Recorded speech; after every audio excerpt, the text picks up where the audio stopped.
Marbiche, a last look at the betting, and then over to Rawley Gilbert.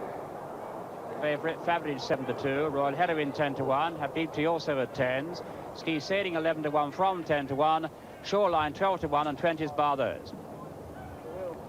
Yes, the last few going in for this, the 169th running of the 1,000 guineas. You heard the voice of starter Dick Smalley saying 1 to go.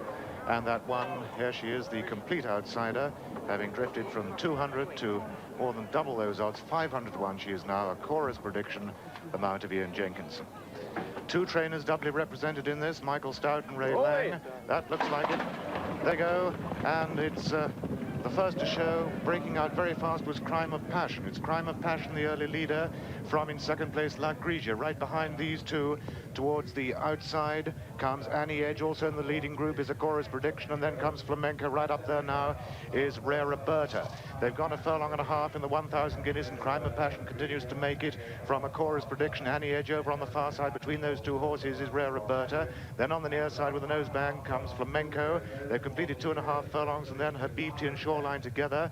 At the moment, the favourite Marbiche is well placed towards the centre of the group, and running now down towards the final 5 furlongs. It's still Crime of Passion making it from a chorus prediction on the near side and Rare Roberta, and right after these leaders comes Royal Heroine, and with that order back to the stands. And Graham, the favourite Marbiche is with Favorite, both the favourites or the principals in the market in the mid-division at this stage, but it's Crime of Passion with Rare Roberta, Annie Edge, and also improving on the far side Royal Heroine, and with just over 3.5 furlongs to go, it's Royal Heroine that strikes the front, Royal Heroine in the lead, from Crime of Passion in second place, and just in behind these Rare Roberta. Then coming with a run on the near side is Marbiche, that's towards the right of the picture. We've got just over 2 furlongs to go. It's Royal Heroine in the lead from Rare Roberta, Royal Heroine with Marbiche unleashing a run. Then comes Habibti. There's over a furlong to go, and Marbiche now strikes the front. Marbiche in the lead from Royal Heroine, Favorite on the left of the picture, but Marbiche has the advantage coming inside the final furlong. Marbiche just from Royal Heroine, Favorite, Rare Roberta and Habibti coming well inside the final half furlong, and Favorite staying on the far side. Marbiche just has the advantage, Marbiche by half a length from Favorite, who's closing with every stride, coming up towards the line. Marbiche wins it, a photo for second between Royal Heroine and Favorite, then Habibti and Rare Roberta. Behind the Solly Mile and Ski Sailing and Mara's Best and Shoreline, Flamenco, and behind Flamenco is Dancing Mag, and the back markers include Indian Lady, a chorus prediction, and last of all was the one that led in the very early stages. That was Crime of Passion, and so the result of this, the 1,000 guineas, the 8th French victory since the war, because victory has gone to number 12, Marbiche. And Bruce Raymond is going to go in here. Greville Stark, he thinks he's very funny. Greville Stark often barks like a dog when he's down here. Everyone looks for the dog. Is he barking, Greville? Did you hear Greville barking? It's the first time ever on air. Paul Cook, the last to go in, second for the Child Stakes. Here's Graham Good. Well, it's Rawley Gilbert, in fact. Thanks, Bruff. And about to get under orders. Assistant starter Simon Rant comes out, gives the thumbs up. That looks like it. Up goes the flag as Bruff tries to get a close-up of the start, which he does. And away they go in this Child Stakes over the straight mile. And wearing the white distinguishing cap, that's the unbeaten Kaiseran. And in the early part of the race, it's now Page Blanche going on. Page Blanche, ridden by Lester Piggott, who partnered Chalon to win this one last year. And then going right up into second now, the Guineas runner-up Royal Heroine, followed by the outsider Seafret. Then in the Tinozo colours, Favorite. They've come through the first furlong and a half. Then comes Kaiseran. Behind Kaiseran, over on the far side, Annie Edge, the one trained in Wales. And the back markers at the moment are Linda's Fantasy, 5 times a winner, and lastly comes Flamenco bidding for a Balding Cawthon double. They're now at the end of the 3rd furlong, and it's still Page Blanche out in front making it, and so as they near halfway with Lester Piggott and Page Blanche, the 12th shot in the lead, it's back to the stands. And Graham Good. And Leicester is tracked by Royal Heroine, Annie Edge next to the rail. You can just spot her white face. Favorite, though, just in front of her, just over 3 furlongs to go. Page Blanche now being passed by Royal Heroine. Royal Heroine going on from Favorite now in second place, with Flamenco throwing down a challenge. Behind these comes Linda's Fantasy. Kaiseran is trailing, so too Seafret and Annie Edge. Just over a furlong and a half to go. And the battle now on between Royal Heroine and Favorite. Royal Heroine with a whitish-looking cap, Favorite to the right of her as we look at them. These are ahead of Flamenco in 3rd place. Inside the final furlong, and Royal Heroine is going the better of Favorite, but Royal Heroine edging over to the rails. Clear when she did so. Favridge looks to be beaten, and it's Flamenco that's throwing down the challenge to Royal Heroine. Royal Heroine in the lead from Flamenco, with Linda's Fantasy staying on to be third, coming up toward the line. Royal Heroine is the winner. Flamenco is second. Linda's Fantasy is third. Favridge a disappointing fourth. Then came Annie Edge, a big gap to Seafret, followed by Kaysaran, and the early leader Page Blanche was last. And so the outcome of this ninth running of the Child Stakes, a win for number 9, Royal Heroine, owned by Mr. Robert Sangster, trained here at Newmarket by Michael Stout, bred by L. Ryan, ridden by Walter Swinburne, Walter's 18th winner of the season. Second was number 2, Flamenco, ridden by Steve Cawthon. Third was number 5, Linda's Fantasy, ridden by Bruce Raymond. And Favridge could finish only 4th. Well, that's the outcome of this Child Stakes. Victory has gone to Royal Heroine, confirming her Guineas superiority over Favridge on this occasion. But Favridge, I'm convinced, didn't give her running. She didn't go down to the start in particularly fluently, and she was certainly beaten a long way from home. But let's review the closing stages with John. And it's rather a sad sight, really, because this is the final confirmation of the fact that Favridge really does not get a mile. As we join them, she's at just the other side of Royal Heroine. Royal Heroine leading from Flamenco. There they go. And as you can see, far from sitting still and saving Favridge's speed, Pat Edery is already have to nudge her along to keep up with Royal Heroine. Walter Swinburne, of course, knows exactly the situation, and he's going like hell for home because he doesn't want to sit around and let Favridge come and beat him for speed. There's never any prospect of that happening because, as you see, poor Favridge has already run out of stamina, and now the only danger comes from a revived Flamenco who's running much her best race in Sheikh Mohammed's colours. But look behind her, and there's Linda's Fantasy. Here's one that's going to win a handicap, I should think, before very long, because she's run really well in 3rd place. But the form's worked out. Royal Heroine, second in the 1,000 guineas, is first, and a thoroughly deserving first in the Child Stakes. Flamenco second. They're going to the gate rather well. What will be interesting is Nijinsky's Secret, as much as I like him, tends to go a little wide in the stretch. Now, he's starting wide today. He's got to get a position where he'll relax and won't drift, or somebody may come up inside him. And now, let's go up to Phil Georgieff, who's getting ready for the call. We're all set. They're loading up. They're at the starting gate. We're just seconds away from starting time, and the Arlington Million 4 is on the threshold of racing history. And no doubt about it, John Henry is the cynosure of all the racing world. He's definitely the target of attention for the next 2 or 3 minutes. Waiting for Desert Wine, and now they're all in. And they're off in the Million 4.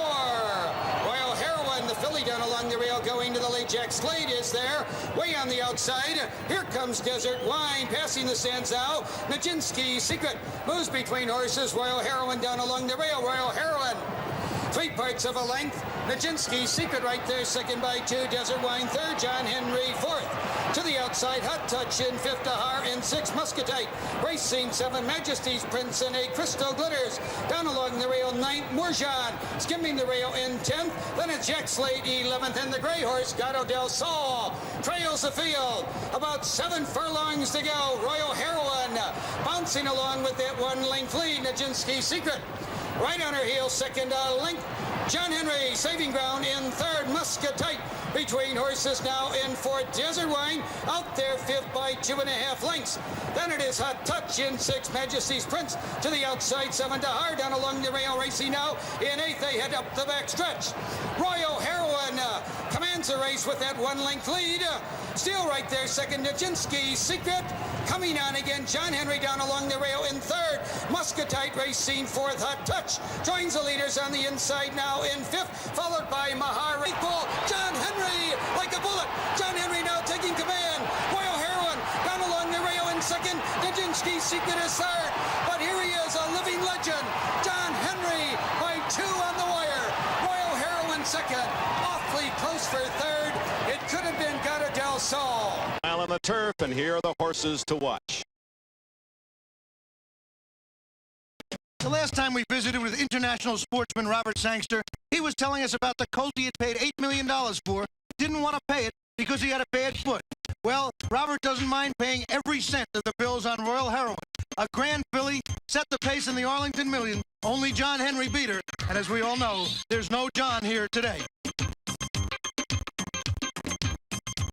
Wrong again, Pete. There is John Nearwood, and Jan Nearwood, his son, trains Cozine. This is about as good a grass miler as you're going to find in America today. Here he is at Belmont Park, track record equaling performance, a mile in 1:33. If he acclimates to the California grass, he is going to be tough. And to acclimate, he'll have to contend with the locals, like the 3-year-olds, Tights and Tsunami Sloop. Last winter, they were California's classic hopes. By midsummer, they only had hopes, but they run together a lot. Tights is winning this one. They might run together again today, but I have a feeling it won't be 1-2. It might be 3-4.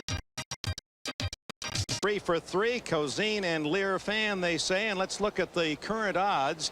The entry of Prego and Royal Heroine, the favorite on the board at 8-5. Tsunami Slew 7-1. Then the long shots, Smart and Sharp, Star Choice. We've got Night Mover 6-1, 7-2 on Lear on Cozine. Lear Fan at 5-1, 6-1 for Tights, and Tons of Run at 40-1. Sharon? Well, Dick, you know, it's always a relief for the trainer of a filly to see her come out for a race calm. Now, it is November, so it's unlikely that a filly would be in season, but sometimes they are. That means they're more interested in the colts than in their race. But Royal Heroine came through the paddock extremely calmly. If she's ready physically, she certainly will have her mind on her race today, so she's looking pretty good in this race. And I also like the great Cozine. He looked extremely good in the post-parade. So let's go back to Dick. All right, Dave Johnson has already indicated he likes Royal Heroine. It's Cozine and Lear Fan for Harvey and X. Now let's go upstairs to Tom Durkin. All right, Dick, thank you very much. And waiting for Lear Fan to move into the starting gate, the European.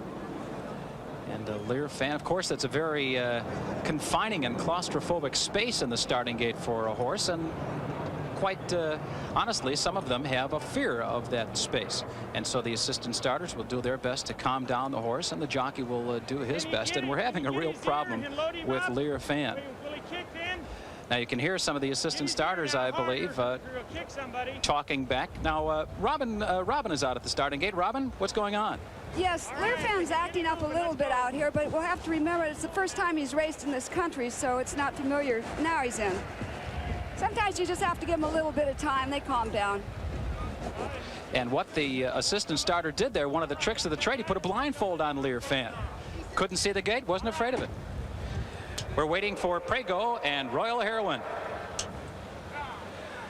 And there you see Prego. Of course, the silks will be exactly the same as Royal Heroine. They're both owned by Robert E. Sangster, who has spent millions and millions of dollars on thoroughbreds every year. He's trying to get a little bit back of it right now.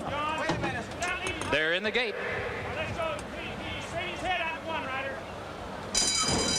And they're off.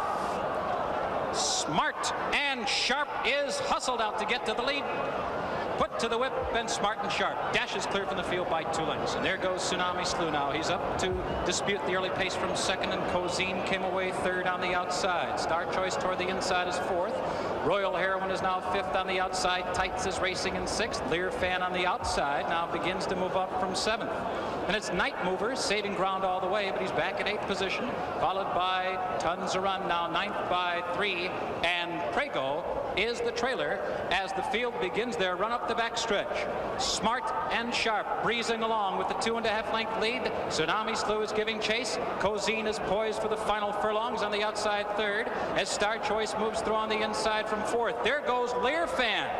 He's gaining ground quickly on the outside from fifth. Quick fractions, 22 and 3 for the quarter, 45 and 3 for the half mile, and the field rounds the far turn. Here comes Tsunami Slew, and he bursts through between horses now. Tsunami Slew is up to take the short lead. Cozine is right at his neck, second on the outside.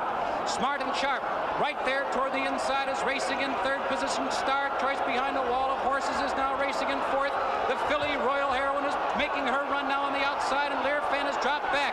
They're coming to the final 16th of a mile. Royal Heroine sweeping to the lead from the outside. Cozine is now second. Tights is making a late run, and they're coming to the finish. Royal Heroine, a host of others closing in, but here's the wire, and Royal Heroine has won it. Royal Heroine under expert handling by the bull, Fernando Toro, another win on the Hollywood Park turf course. Fernando Toro aboard Royal Heroine. The 4-year-old filly bred in Ireland, beating a field of 9 of the boys. And beating them convincingly. We've had a course record yesterday. Sabine set the course record 1:32.3 and watch this one in the time of 1:32.3. A good trip for Royal Heroine and beautifully handled. Cosine, the gray horse there. Oh, what a nice race. And here comes the start choice between horses. The 4 horse who's going to eventually get the place. But it's Royal Heroine who had to contend with John Henry in the Arlington Million. Didn't have John this afternoon. Had the boys, but beat him convincingly by about 2 1/4 lengths. And they'll have to study the pictures for second and certainly show, but no question Royal Heroine knows on the line first. Robert Sangster's 4-year-old filly, Irish bred, as we said. John Henry had battled her to win the Arlington Million here on NBC earlier. And for Royal Heroine, who had won over $600,000 in her career, she's just picked up $500,000 more. The winner of this Mile Classic on the turf. 1964 Preakness, her great-grandsire, Northern Dancer. And the lines lead to a winner today, Royal Heroine. They've studied the photo, and indeed, Royal Heroine. And they are now announcing it's unofficial at the moment. The 4-horse Star Choice was second. Cosine, the 6-horse third, and Tights finished 4th.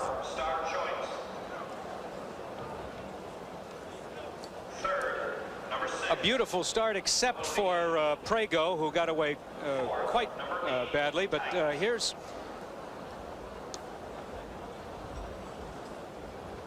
we're watching it again as Smart and Sharp with Steve Neff set the early fractions. Michael, what did you think about this victory by Royal Heroine? Well, I've always thought she was a very good mare, and certainly she proved it there with that terrific run. She looked as if she was in a bit of trouble turning into the straight, where Learfan was going as well as anything. But from there on in, it was Royal Heroine. But here they are now about to swing into a bend down here, and you can see that the principle of the race, Royal Heroine, is just moving up there to the right of the picture with Learfan out on the outside. And here she is now in the center of the picture, just lying about 6. That's Royal Heroine, and Learfan ahead of her out on the outside. Things were going well for Learfan then, Bruff. They were going well for Learfan, no excuse, but he didn't act. He missed the break. He was always on the outside. He lost his rhythm, really. But let's hand it to the old man, Fernando Toro. The great thing about race riding, people, is really that it's the wisdom that is more important than the muscles. Fernando Toro is no chicken nowadays, but goodness, he's ridden a wise old race here, and sat really snug and quiet, and this filly through absolutely beautifully. And she gave him absolutely full cooperation. Look at her move there. When Fernando asks her to go, she goes, and she truly is what her name suggests, a Royal Heroine. And away she goes, another winner in the Sangster colours. An impressive winner, an American record winner. In an American record time, 1:32.3, Royal Heroine. Let's go to Sharon. Well, Dick, Jim McKnight rode Star Choice to it.